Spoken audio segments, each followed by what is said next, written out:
Everybody, this is square root of Jim squared going over some algebra linear equation problems.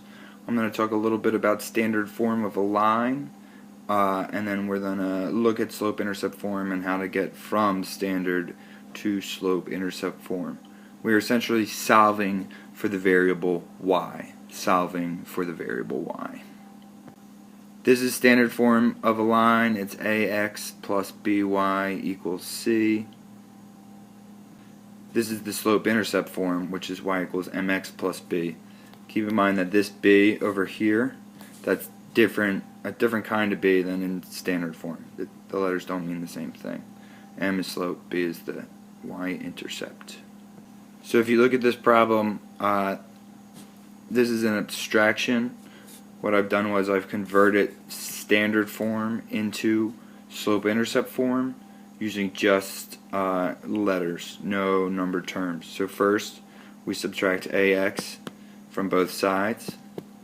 That gives us this equation, by equals negative ax plus c, and at that point I divide everything by b, and that gives us y equals negative a over b x plus c over b.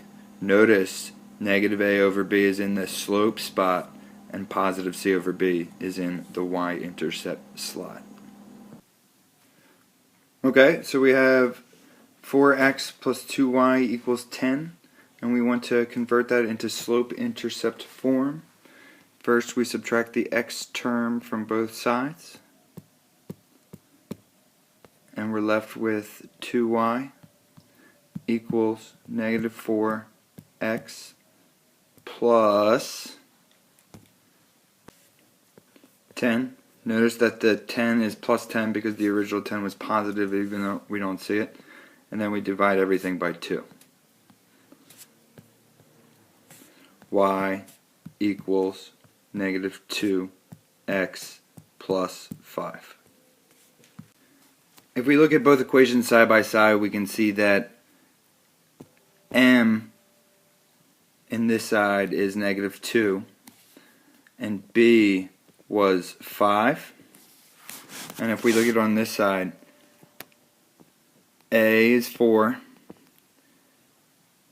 b is 2, and c is 10. And then that gives us 4 over 2, or a over b negative. Negative a over b equals negative 4 over 2 equals negative 2, and that's also the slope. The y-intercept is c over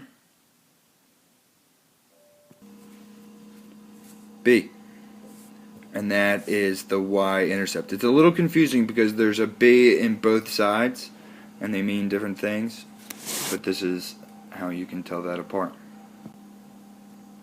And just so you can see it, it's 10 over 2 equals c over b equals 5.